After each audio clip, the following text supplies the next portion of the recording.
Merci Madame la Présidente. Permettez-moi d'abord de remercier nos rapporteurs, Madame Gardiazabal, Madame Hohlmeier, Monsieur Deprez, de remercier Madame Georgieva, de remercier la présidence italienne et en particulier Monsieur l'ambassadeur Sannino. Nous sommes à la veille du vote de notre budget. Je voudrais exprimer un regret et un espoir. Mon regret met en cause le déroulement de notre procédure budgétaire. Pendant les 3 semaines de conciliation, hormis le secrétaire d'État italien, il nous a été impossible d'échanger avec des interlocuteurs de rang gouvernemental. 28 députés européens mobilisés, pas un ministre pour leur répondre. Il a fallu attendre le 21e jour, dernier jour de conciliation, pour que le Conseil nous fasse enfin connaître ses propositions, malheureusement inacceptables. L'accumulation des factures impayées sur le bureau de la Commission est proche de 30 milliards. Cette grave dérive met en difficulté nombre d'opérateurs et porte atteinte à l'autorité comme au crédit de l'Union européenne.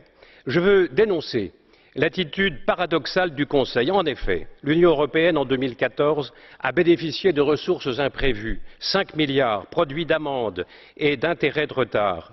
Pour le Parlement, il importait de les affecter au paiement des factures les plus urgentes. C'est un principe élémentaire de bonne gestion. Refus du Conseil. J'ai été stupéfait par l'autisme de gouvernements nationaux qui refusent d'assumer leurs obligations dès lors qu'ils ont accepté les engagements de crédit.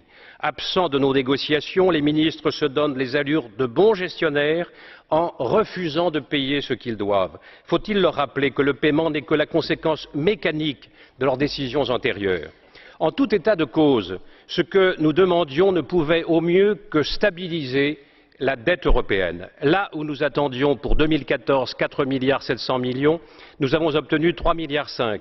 Pour 2015, nous attendions 2,3 milliards. Nous avons obtenu 1,3 milliard, soit au total 4,8 milliards au lieu de 7 milliards. Il est donc clair, mes chers collègues, que les montants sur lesquels nous avons scellé notre accord ne règlent pas le problème. Mais ce qui fonde mon espoir, c'est l'engagement pris de part et d'autre de mettre en œuvre une procédure d'apurement de la dette sournoise constituée par les factures impayées. Il s'agit d'abord de connaître précisément ce montant au 31 décembre 2014 et de convenir de ce qui peut être considéré comme le montant raisonnable et soutenable. L'apurement visera l'écart entre les deux et devra se solder dans les meilleurs délais. C'est dire si le rendez-vous prévu en 2016 pour réviser le cadre financier pluriannuel doit désormais nous mobiliser dès le début de l'année 2015. Je vous remercie de votre attention.